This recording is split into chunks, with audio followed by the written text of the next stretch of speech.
तो चलिए बच्चों अपन स्टार्ट करें। पिछली क्लास में मैंने आपको Newton second law of motion बता दिया था, राइट? और उससे related force is equal to mass into acceleration आपने डिराइव किया था। आपको पता चला था फोर्स वेक्टर क्वांटिटी है, फिर उसकी यूनिट्स बताई थी, सीजीएस सिस्टम में डाइंस, एसआई सिस्टम में न्यूटन। फिर आपको बताया था relation between newton and dyne, 1 newton is equal to 10 to the power 5 dynes. लेकिन बच्चों फोर्स की एक प्रैक्टिकल यूनिट होती है जो अपन यूज़ करते हैं, जिसको अपन बोलते हैं केजी वेट। आप कोई भी सामान खरीदते तो केजी वेट में लेते हैं ना, तो 1 K G weight is equal to how many newton. तो एक्चुअली में क्या है, जो कोई भी बॉडी है उसका जो वेट है, वेट एक्चुअल में फोर्स है, ग्रेविटेशनल फोर्स की वजह से होता है। वेट एक्चुअल में क्या है, ग्रेविटेशनल फोर्स। अब फोर्स बोल रहे हैं तो मास इनटू एक्सेलरेशन होगा, तो यहां पर होता है mass into acceleration due to gravity, क्योंकि ग्रेविटेशनल फोर्स है। ग्रेविटेशनल क्या फोर्स क्या प्रोड्यूस करता है, एक्सेलरेशन, जिसको अपन क्या बोलते हैं, एक्सेलरेशन ड्यू टू ग्रेविटी। तो जब फोर्स मास इनटू एक्सेलरेशन होता है, और वेट को भी अपन ग्रेविटेशनल फोर्स बोल रहे हैं, मतलब क्या होना चाहिए, मास इनटू एक्सेलरेशन। लेकिन एक्सेलरेशन कौन सा, एक्सेलरेशन ड्यू टू ग्रेविटी। तो इसीलिए जो वेट का फॉर्मूला होता है वो होता है W is equal two of M into of G। अब यदि मान लीजिए आप मास जो है SI सिस्टम में लेते हैं kg, और G की वैल्यू भी आप 9.81 मीटर पर सेकेंड स्क्वायर, है ना, किसमें सब्स्टिट्यूट कर रहे हैं, SI सिस्टम में, तो W इज इक्वल टू आ जाएगा आपका मास 1 और G मतलब 9.81 kg मीटर पर second square.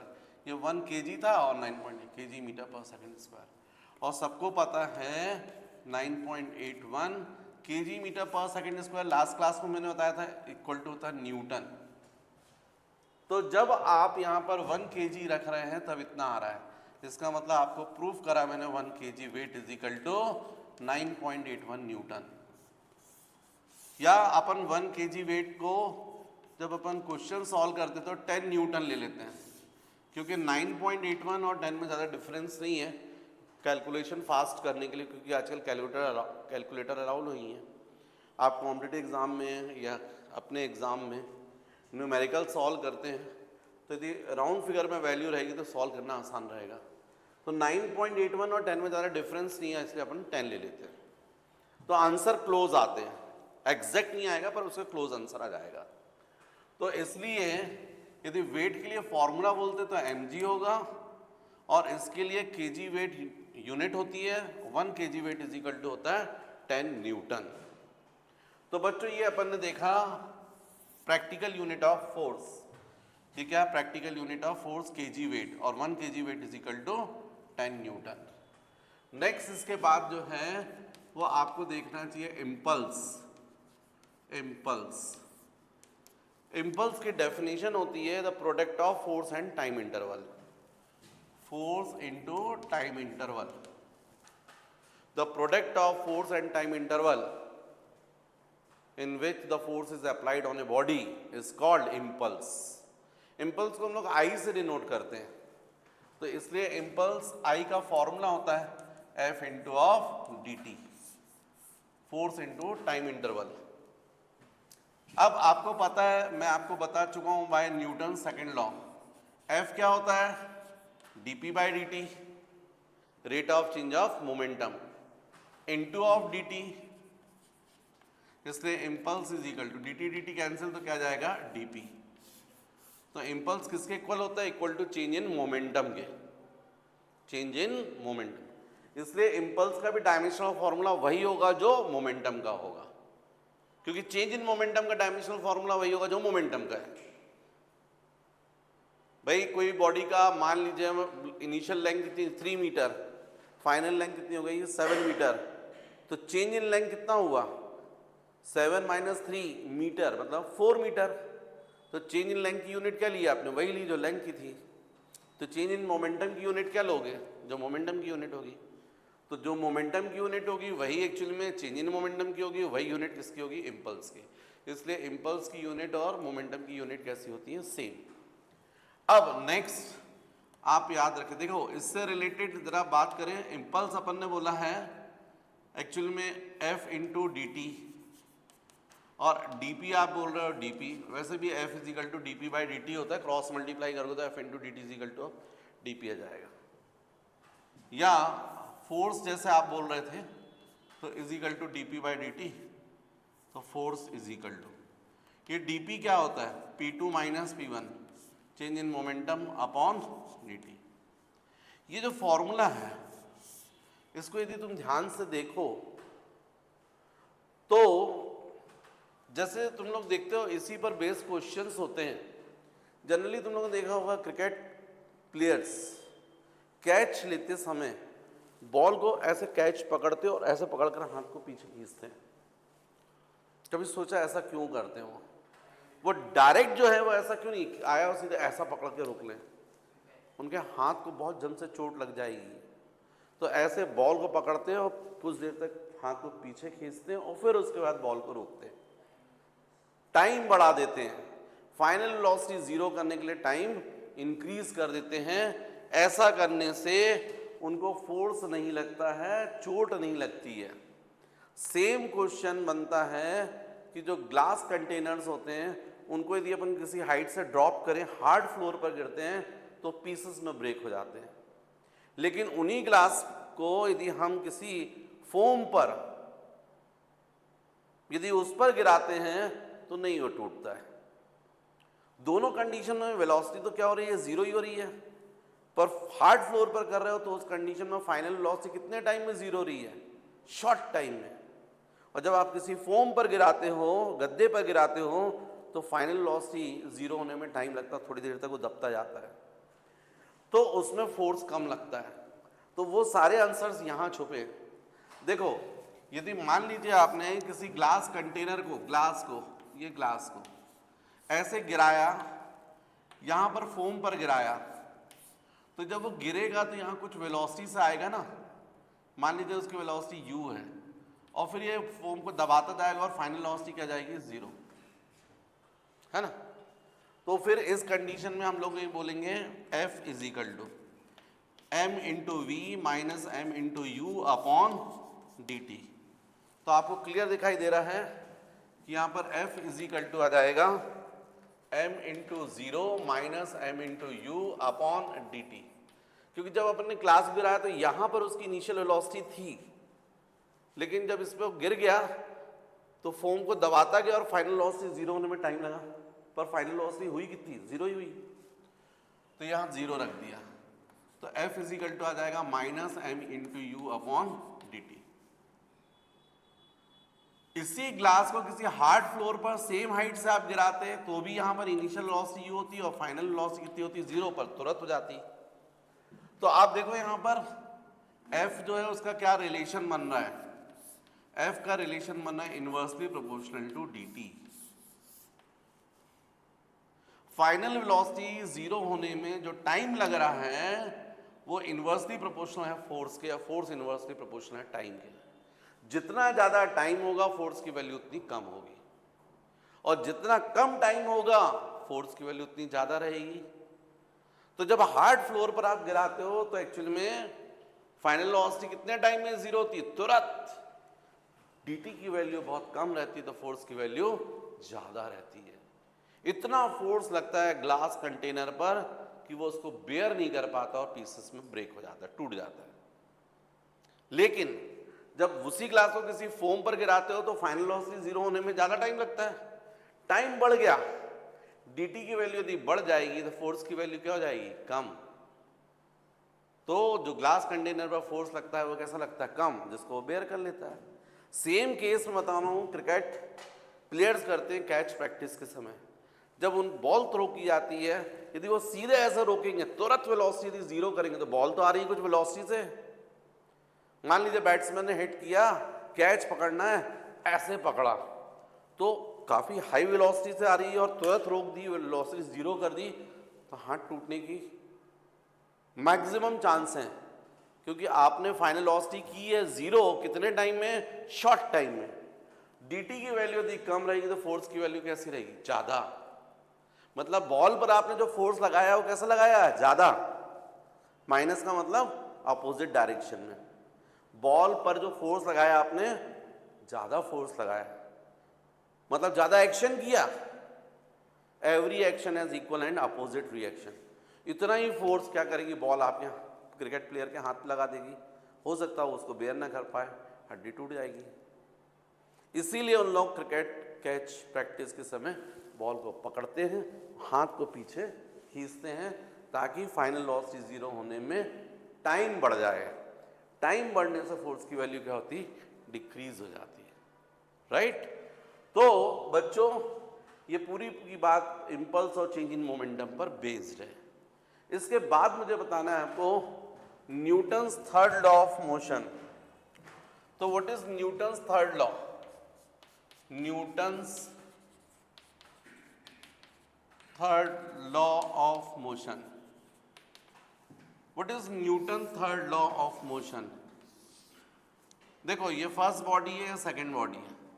First body second body के ऊपर यदि एक्शन करती है तो सेकंड बॉडी भी फर्स्ट पर उतना ही रिएक्शन करती है। This is Newton's third law. Every action has equal and opposite reaction. F12 का मतलब है force on the first body by second, और F21 का मतलब है force on second body by first. Minus का मतलब अपोजिट डायरेक्शन में।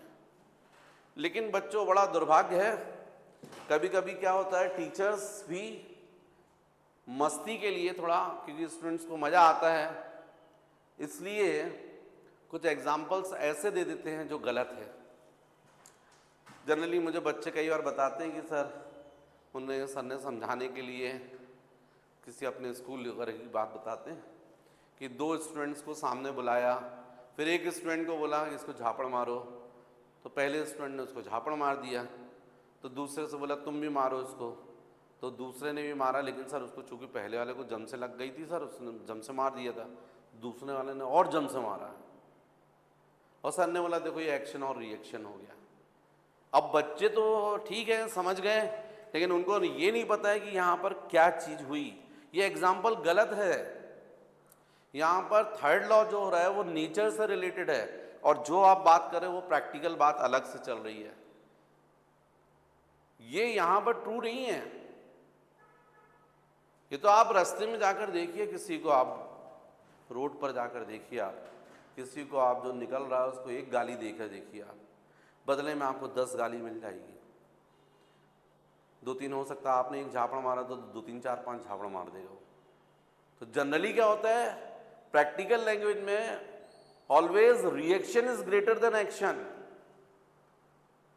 और ये जो न्यूटन ने बोला है वो नेचर से रिलेटेड बोला है कि every action has equal and opposite reaction. मतलब जब हम लोग वॉक करते हैं तो हम लोग अर्थ के ऊपर क्या लगाते हैं, फोर्स। किस तरफ, बैकवर्ड। अर्थ हम पर फोर्स लगाती किस तरफ, फॉरवर्ड, जिसके कारण हम चलते हैं। और दौड़ते समय अर्थ पर हम ज्यादा एक्शन करते हैं, अर्थ हम पर ज्यादा रिएक्शन करने लगती है, जिसकी वजह से हम दौड़ने लग जाते हैं। जितना ज्यादा एक्शन उतना ज्यादा रिएक्शन। सेम ये सब नेचुरल एक्टिविटीज हैं। ये सेम एक्चुअली में स्विमिंग के समय होता है।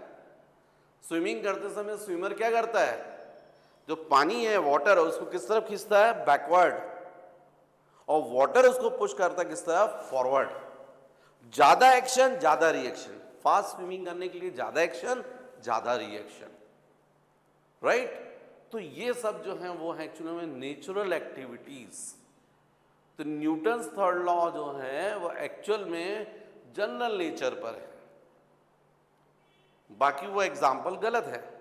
आपको समझ में आ जाता है कुछ भी, मतलब वो बात अलग है कि आपको कोई भी चीज़ समझा दी हो चूंकि ट्रू। जैसे एक मैं आप लोगों को बताऊं डॉपलर्स इफेक्ट होता था, जिसमें पूछा कि what is Doppler's effect, sound से रिलेटेड है।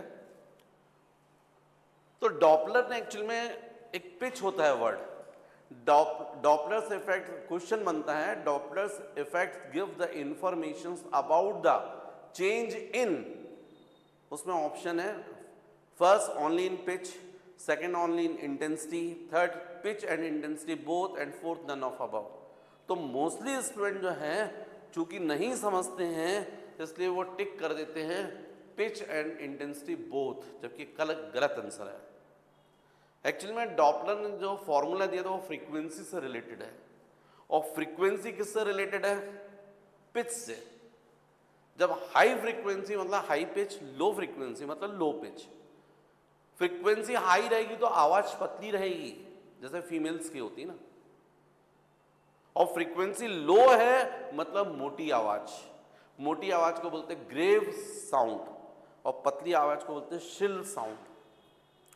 तो जनरली क्या होता है, स्टूडेंट टिक कर देते हैं कि पिच एंड इंटेंसिटी बोथ, जबकि डॉपलर ने फॉर्मूला केवल बताया है फ्रीक्वेंसी में कितने चेंज होता है। मतलब डॉपलर्स इफेक्ट से हमको केवल क्या पता चलता है? Change in pitch.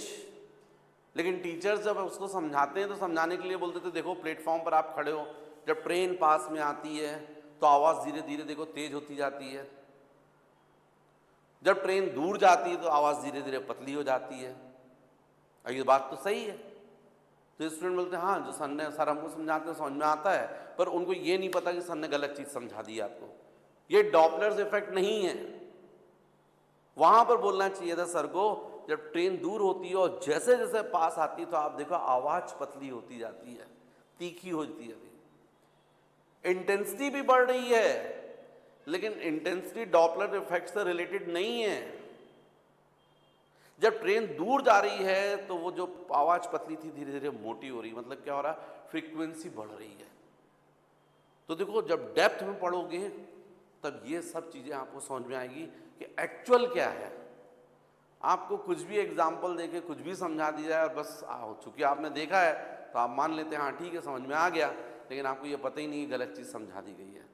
तो आप ध्यान रखें न्यूटन्स में भी वो जो आपको, और हमेशा ये जो थर्ड लॉ है ये कभी भी एक सिंगल बॉडी पर नहीं लगता है, इसमें हमेशा इंटरेक्शन किसके बीच में होता है? टू डिफरेंट बॉडीज में।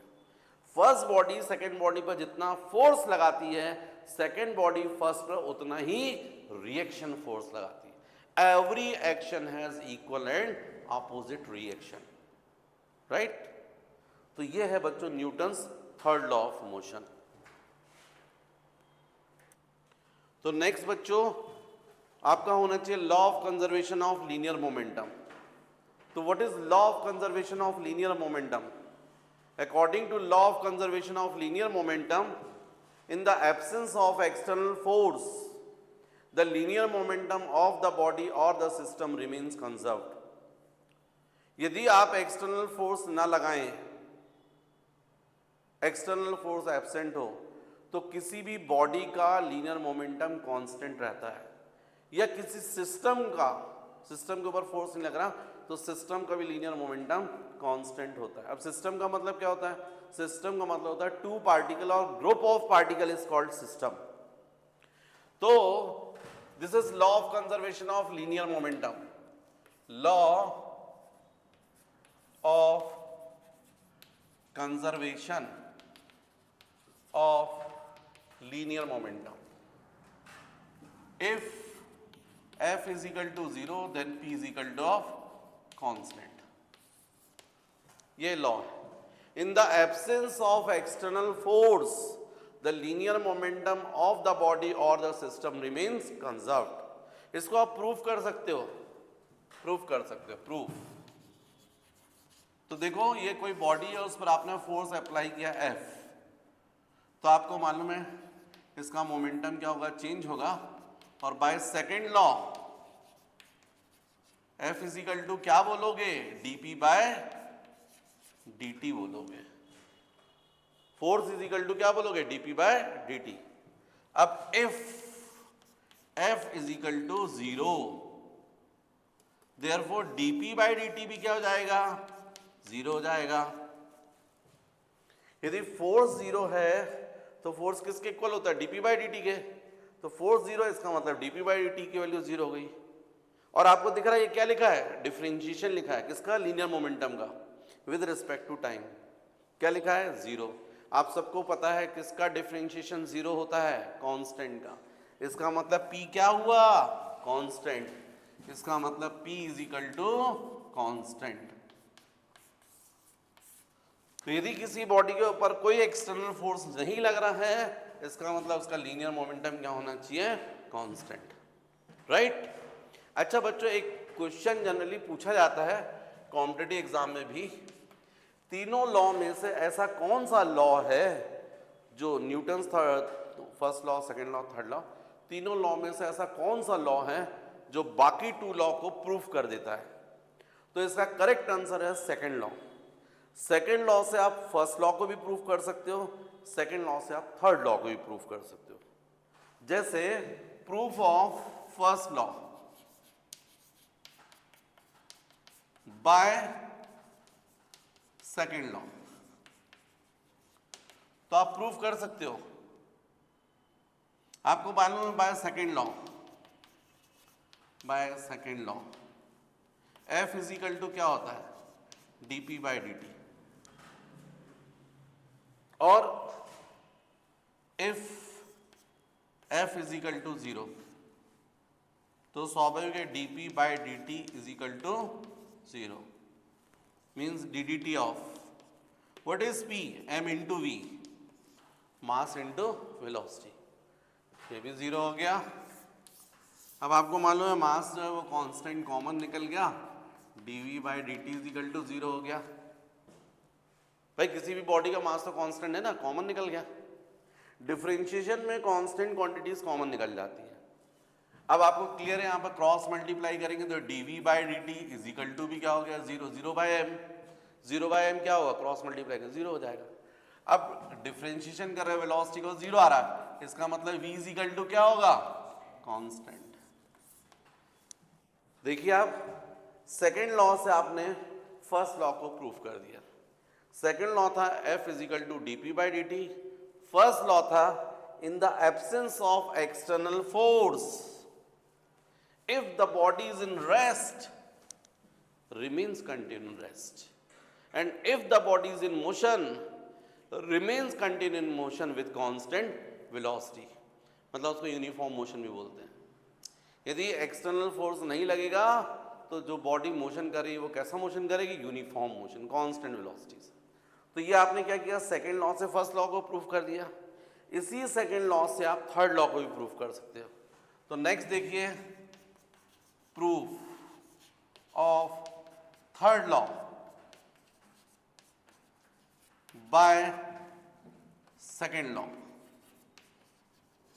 सेकेंड लॉ, ये एक बॉडी, एक ये बॉडी है, ठीक है, और आप इनके ऊपर फोर्स लगा रहे हो F, तो F इज इक्वल टू क्या होना चाहिए, ddt of P1 plus P2। What is P1 plus P2, total momentum, and F is equal to what, rate of change of linear momentum. बात समझ रहे हैं आप? दोनों जो बॉडी है, इसका मास मान लीजिए m1, इसका मास m2, आपने फोर्स लगाया तो इसके कारण F इज इक्वल टू होना चाहिए ddt of P1 plus P2 by second law. ये कैसे लिखा आपने, by second law, by second law. Second law क्या बोलता है आपका, rate of change of linear momentum is equal to applied force, force is equal to ddt of P1 plus P2। अब यहां पर आप बोल सकते हो F is equal to dP1 upon dt plus dP2 upon dt। लेकिन अब आप अभी तक तो ये कर रहे थे, आप बोले नहीं नहीं एक्सटर्नल फोर्स एब्सेंट है, इफ F 0 हो तब क्या होगा। यदि F 0 आपने कर दिया तो 0 इज इक्वल टू जाएगा dP1 upon dt plus dP2 upon dt।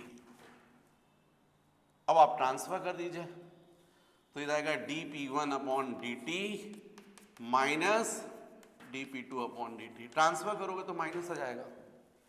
अब ये दोनों बॉडी देखो कॉम्बिनेशन कंबाइंड है, एक्सटर्नल फोर्स नहीं लग रहा है, उसके बाद भी आप बोल रहे हो फर्स्ट बॉडी का मोमेंटम चेंज हो रहा है। ये क्या लिखा है, rate of change of momentum of first body. तो किसी भी बॉडी का rate of change of momentum किसके इक्वल होता है, इक्वल टू उस पर लगने वाला फोर्स। तो इसका मतलब ये क्या हो जाएगा, फोर्स ऑन फर्स्ट बॉडी भैया अलग से तो लग नहीं रहा है, यही दोनों कांटेक्ट में हैं। भाई आप यदि क्लास में केवल 2 स्टूडेंट हैं, उनके बीच में कुछ हुआ, लड़ाई लड़ाई हुई, दोनों खून वून निकला, इतने में कोई टीचर आ गए, उनने पूछा भाई क्या हो गया तुम्हें, खून वून कैसे निकला? तो यही बोल माना जाएगा ना कि दोनों आपस में लड़े होंगे, क्योंकि वहां कोई तीसरा तो है नहीं ना। वो ये तो नहीं बोल सकते कि भाई हम दोनों ही, वो तीसरा कोई तो वो मार गया हमको, क्योंकि वहां तो पता है कि है ही नहीं, कैमरे लगे, बाहर कोई है ही नहीं, यही दोनों हैं। इसका मतलब इन दोनों के बीच में लड़ाई हुई है, तभी खून निकला है। पहले ने दूसरे को मारा होगा, दूसरे ने पहले को मारा होगा, तो ऐसा कुछ हुआ होगा। यहां भी ऐसे ही केस है, एक्सटर्नल फोर्स आप बोल रहे हो एब्सेंट है, और ये दोनों बॉडी आपस में पास में हैं। इसका मतलब है कि फर्स्ट बॉडी जो है उसका यदि मोमेंटम चेंज हो रहा है तो इस पर क्या लगा है, फोर्स। और किसने फोर्स लगाया है? सेकेंड बॉडी ने। सेकेंड बॉडी का भी मोमेंटम चेंज हो रहा था, लिखा ना rate of change of momentum of second body. तो इसका मतलब सेकेंड बॉडी पर भी क्या लगाया है, फोर्स। और किसने लगाया? फर्स्ट बॉडी में। तो इसको क्या बोलोगे, force on first body by second, और इसको क्या बोलोगे, force on second body by first. मतलब आपने क्या प्रूफ कर दिया, और दोनों पर फोर्स कैसा लगा है, इक्वल मैग्नीट्यूड का जस्ट ऑपोजिट। काहे से प्रूफ किया आपने? सेकेंड लॉ से। किसको प्रूफ किया? थर्ड लॉ को। मतलब सेकेंड लॉ ऐसा लॉ है जिससे आप न्यूटन्स फर्स्ट लॉ को भी और थर्ड लॉ दोनों को प्रूफ कर सकते हो।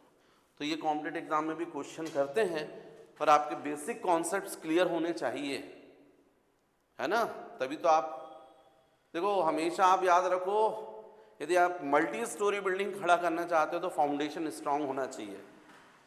यदि नींव मजबूत नहीं है तो आप बहुत सारी मल्टी स्टोरी बिल्डिंग तो आप नहीं खड़ी कर सकते, कोलैप्स जाएगी, गिर जाएगी। आपसे फिजिक्स तभी बनेगी जब आपकी थ्योरी स्ट्रांग हो। मैं फिर से बोल रहा हूँ, मैंने बोला ना, मैं पिछले उसमें भी बोला कि आपको थ्योरी भी बहुत स्ट्रांग रखनी है, न्यूमेरिकल्स भी बहुत स्ट्रांग रखना, तभी आपकी फिजिक्स है। मैंने बोला एग्जाम्पल देकर कि आप बाहर घूमने निकलते तो पैंट शर्ट का एग्जाम्पल दिया था ना, पैंट भी पहने हो शर्ट भी पहने हो तब तो कंप्लीट हो। यदि केवल पैंट पहन के घूम रहे हो या केवल शर्ट पहन के घूम रहे हो तो वैसे ही हाल हो जाएगा। केवल आपको थ्योरी बन रही है, मतलब आप पैंट पहन के घूम रहे, शर्ट है ही नहीं। या केवल न्यूमेरिकल करने, वो तो बनेगा ही नहीं, खैर बिना थ्योरी के न्यूमेरिकल नहीं बनेंगे। पर कुछ टीचर्स करते हैं केवल थ्योरी पढ़ाते, न्यूमेरिकल नहीं करवाते, क्योंकि बच्चे नहीं करना चाहते हैं, तो बच्चे वीक रह जाएंगे।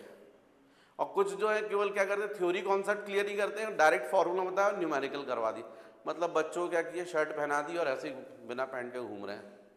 तो आप फिजिक्स सही सीखना चाहते तो आपको थ्योरी और न्यूमेरिकल दोनों का कमांड रखना पड़ेगा, नहीं तो आप ये मान के चलो कि आप अधूरे घूम रहे हो। नेक्स्ट बच्चों आपको मुझे टॉपिक बताना चाहिए, वो है recoil velocity of gun. Recoil velocity of gun. तो बच्चों ये जो रिकॉइल वेलोसिटी ऑफ गन है, इसका कॉन्सेप्ट ये बेस्ड है on law of conservation of linear momentum पर। क्योंकि आपको मालूम है जो गन है उससे जब आप फायरिंग करते हैं तो मान लीजिए फॉर एग्जांपल ये गन, राइट, ये ट्रिगर, यहाँ से फायर करेंगे तो बुलेट निकलने वाली है। इस बुलेट का मास सपोज m, बाहर निकलेगी जिसकी वेलोसिटी u, गन का मास कैपिटल M, और मान लीजिए इसके रिटर्न वेलोसिटी, रिकॉइल वेलोसिटी इसको बोलते हैं, वो v, राइट। आपको मालूम है जब आप रिवॉल्वर से गन से फायरिंग कर रहे हैं तो ये जो बुलेट निकल रही है वो इंटरनल फोर्स की वजह से निकलती है, कोई एक्सटर्नल फोर्स नहीं लगती है। आपको फायरिंग करना है तो आपने ऐसा लिया और बाजू में हथौड़ा है, उस हथौड़े से मारा, तब उसके बाद फायरिंग हो रही है, ऐसा होता है क्या? नहीं, एक्सटर्नल फोर्स नहीं लगता है।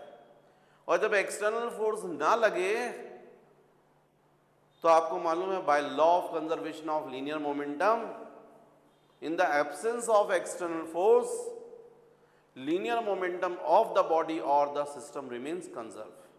इसका मतलब टोटल लीनियर मोमेंटम, यदि मैं आपसे पूछता हूं total linear momentum before firing,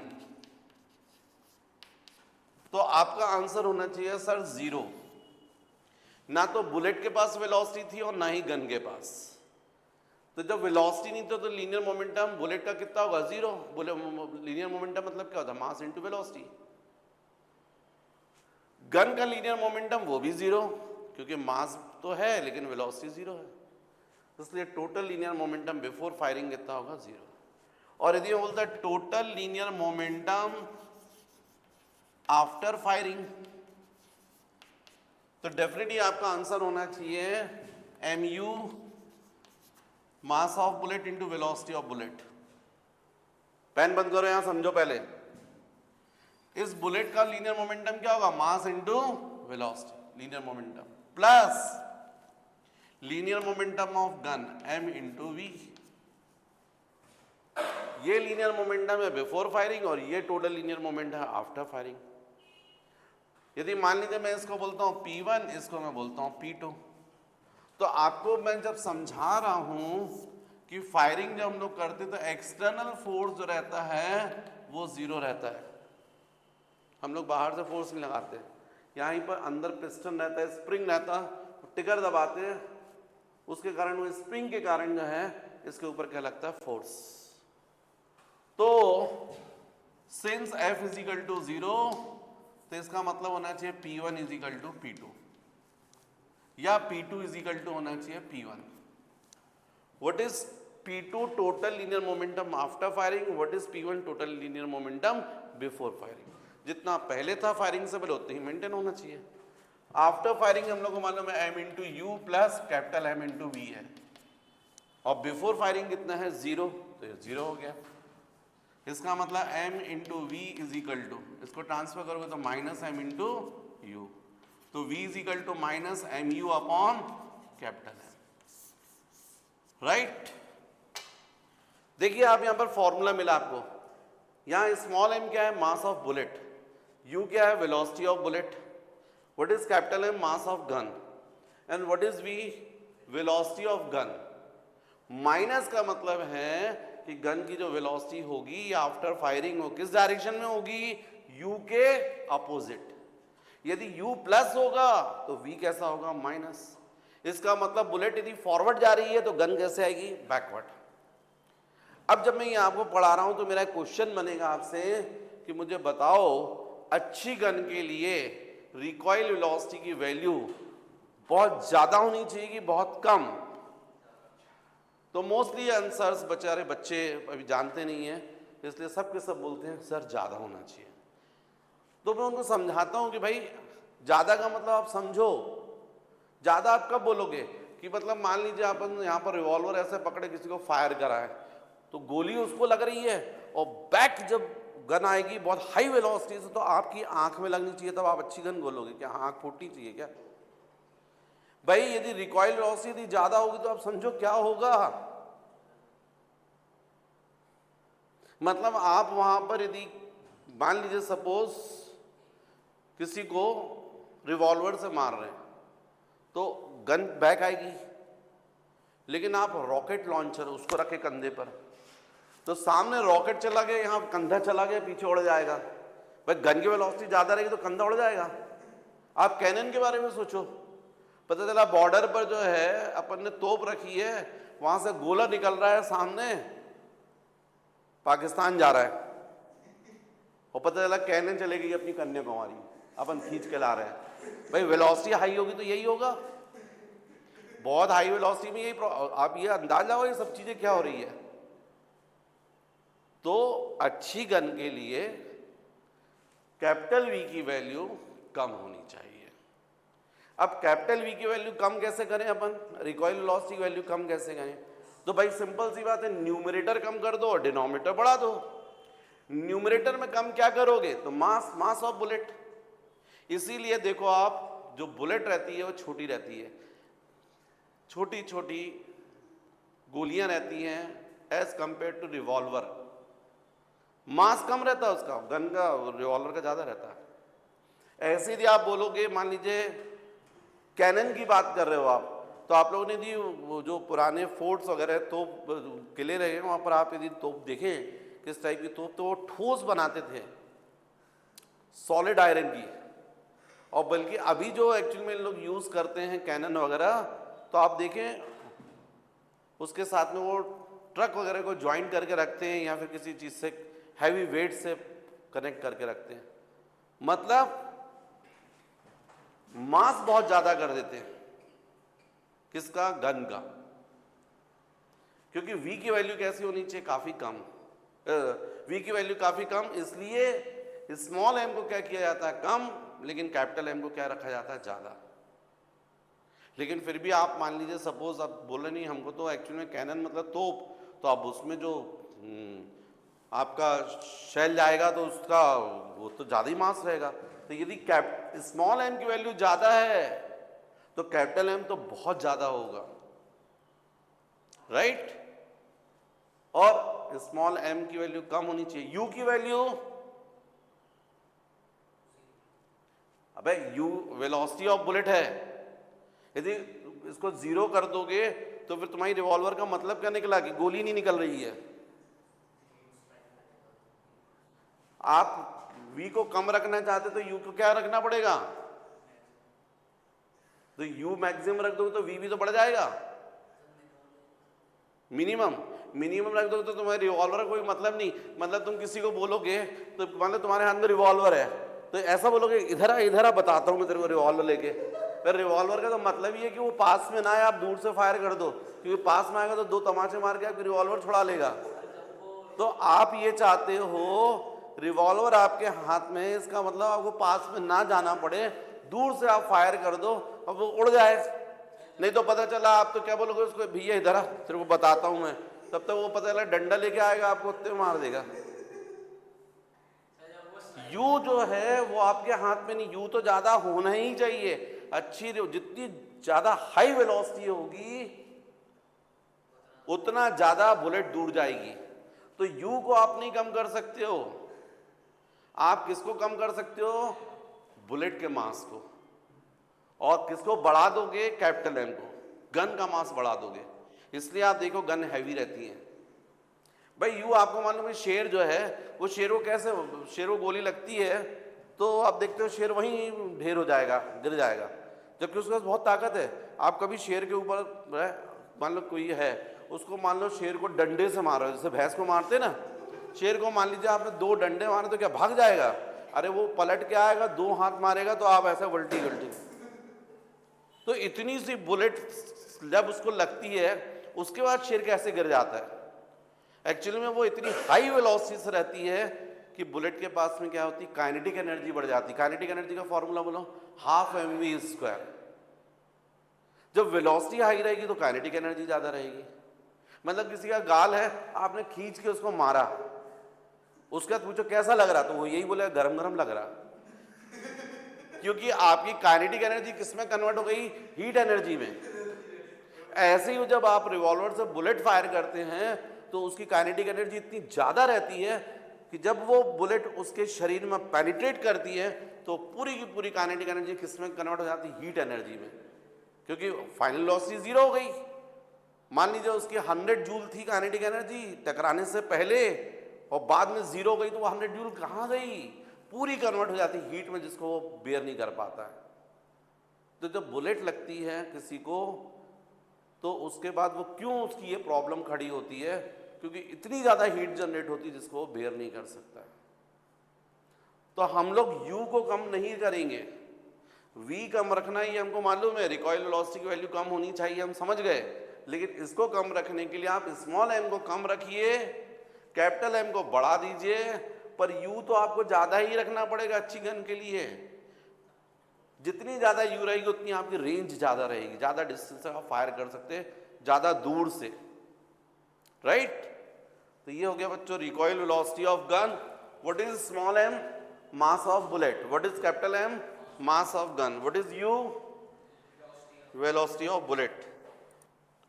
तो चलिए नेक्स्ट बच्चों आपको देखना चाहिए फिक्टिशियस एक्सेलरेशन और सूडो एक्सेलरेशन, है ना?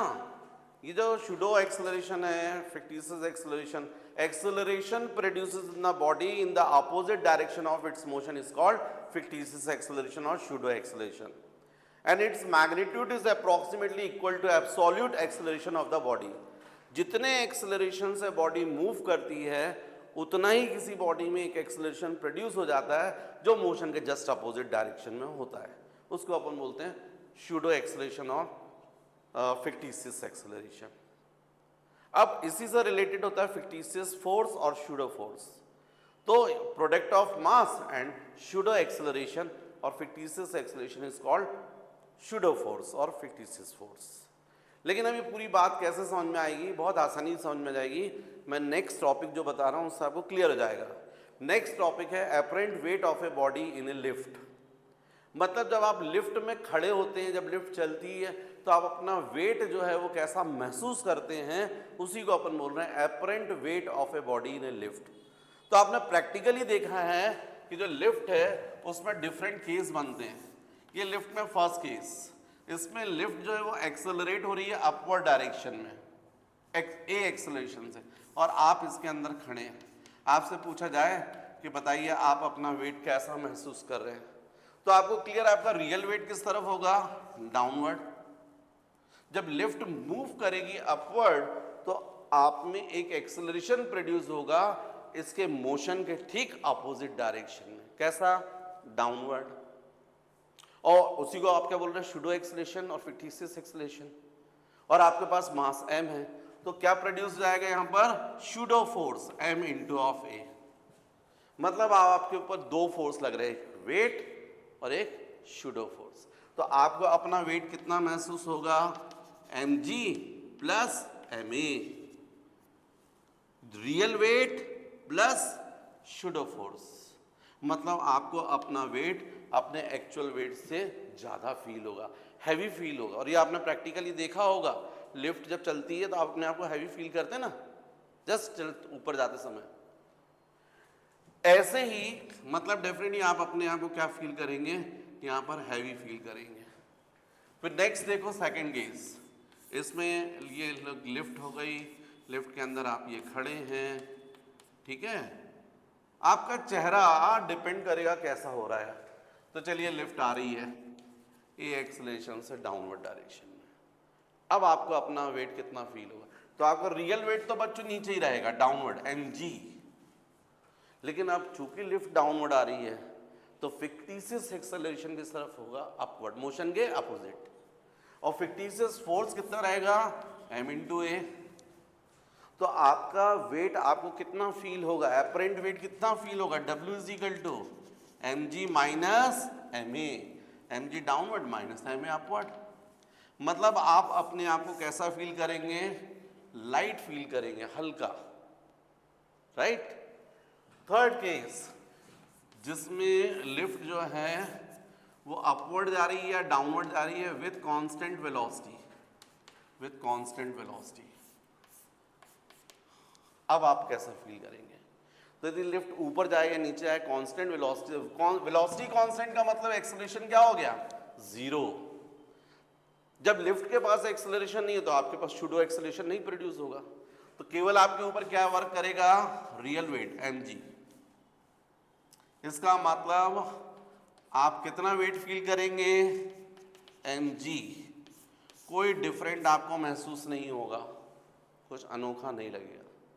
यही आपने देखा होगा, लिफ्ट जो रहती है जस्ट जब चलना स्टार्ट करती है ऊपर, स्टार्टिंग के समय पर आप अपने आप में हैवीनेस फील करते हैं, लेकिन जब चलने लगती है तो उसको कैसा चलवाया जाता है, कांस्टेंट वेलोसिटी से, ताकि आपको कुछ अजीब ना लगे। तो जब एक बार चलने लगती है तो फिर आपको डिफरेंट फील नहीं होता है, नहीं तो अगली बार से तो आप डर जाओगे, बोलोगे बाबा भूत है इसमें, तो हम तो हैवी लग रहे हैं बहुत, उसमें चलने का पता नहीं अजीब टाइप का लगता है। तो केवल कब महसूस होता है, स्टार्टिंग में, क्योंकि जीरो से कुछ वेलोसिटी मिली है ना, तो स्टार्टिंग में क्या हुआ, एक्सेलरेशन। उसके बाद कैसे चल रही लिफ्ट, कांस्टेंट वेलोसिटी से, राइट। और यदि यही चीज लिफ्ट डाउनवर्ड आएगी तो आप कैसा फील करोगे, लाइट फील करोगे। लेकिन कांस्टेंट वेलोसिटी जब चलती तो आपको अपना जो रियल वेट है वही महसूस होगा। लेकिन जरा सोचो कि यदि यही लिफ्ट जो है उसकी ये केबल टूट जाए, ये रस्सी टूट जाए, स्ट्रिंग टूट जाए, और ये लिफ्ट फ्रीली फॉल कर रही, A is equal to G, किससे फ्रीली फॉल कर रही, तो इसके बाद जो है आप इसके अंदर कैसा महसूस करेंगे? तो इसका रियल वेट जो है वो किस तरफ है? डाउनवर्ड। फिक्टिशियस एक्सेलरेशन किस तरफ प्रोड्यूस होगा? अपवर्ड। फिक्टिशियस फोर्स भी अपवर्ड, m इंटू ए, और ए की वैल्यू कितनी होगी? mg।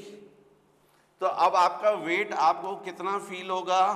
mg माइनस mg, तो मतलब वेट इज इक्वल टू 0। आप अपने आप को वेटलेस फील करेंगे, एकदम लाइट, हल्का। और ये आप लोगों ने देखा होगा जब प्लेन से वो डाइवर्स वगैरह ड्राई करते हो, पैराशूट नहीं खोलते, उस वक्त आप उनके देखो कैमरा वगैरह दिखाते हैं, उनके चेहरे फोकस करके हवा में उड़ते रहते हैं और बहुत मजा आता है, वेटलेस। वो पिरामिड एक दूसरे के हाथ पकड़कर ऐसे बनाते हैं ना कुछ, वो तो जब यदि उनका पैराशूट ना खुले, यदि स्विच दबा रहे हो पैराशूट ना खुले, तब उनको समझ में आएगा कि अब तो हो गए पूरे वेटलेस। क्योंकि अब जब नहीं खुलेगा तो वेटलेस ही हो जाए, बोझ खत्म हो जाएगा उनका। राइट होता है ना ये सब के। अच्छा वो भी देखा होगा आपने, बहुत बड़ा वो आप लोग झूला देखे होंगे, जॉइंट रोलर, ऐसा रहता नहीं है, बहुत बड़ा रहता है। प्रदर्शनी वगैरह में जाते हो, यहाँ पर वो लगे रहती है, यहाँ पर इस तरीके से, समझे ना बात। और इसमें जब ये पूरा ऐसा घूमता है तो आप लगातार क्या हो रहा है, यहाँ से ऊपर जा रहे हो, फिर यहाँ पर क्या जा रहे हो, नीचे। और आपको मालूम है जब ऊपर जाते हैं तो कैसा फील होता है? हैवी। तो जब ऊपर जा रहा है तो कैसा फील करते हैं आप? हैवी। और जब नीचे आओगे तो कैसा फील करोगे? लाइट। तो यहाँ से हो गया भारी, यहाँ पर हो गए हल्के। इसीलिए वहाँ पर जो लोग बाग रहते हैं कुछ तो डर के मारे चिल्लाते रहते हैं, लेकिन कुछ इसी वजह से कि वो हल्के फिर भारी, फिर हल्के फिर भारी हो। और कई लोगों को देखना आप, जब वो पूरा झूल लेते हैं उसका उतरते हैं, उसके बाद जहाँ पर मैदान है वो गंदा करते हैं, उनका खाना ऊपर नीचे हो जाता है। तो वो सब प्रॉब्लम किस लिए हो रही है? इसी कारण कभी वेट बढ़ गया, कभी घट गया। राइट। तो ये है apparent weight of a body in A lift. और मेरे ख्याल से बच्चों आप लोग को फिक्टिशियस एक्सेलरेशन का कॉन्सेप्ट समझ में आ गया, फिक्टिशियस फोर्स का कॉन्सेप्ट समझ में आ गया, और साथ ही साथ ये चैप्टर की थ्योरी कंप्लीट। क्योंकि मैं फ्रिक्शन जो है वो सेपरेट पढ़ाऊंगा, पहले मैं इसके क्वेश्चंस करवाऊंगा। राइट। तो ठीक है बच्चों, बाकी अपन देखेंगे नेक्स्ट लेक्चर में।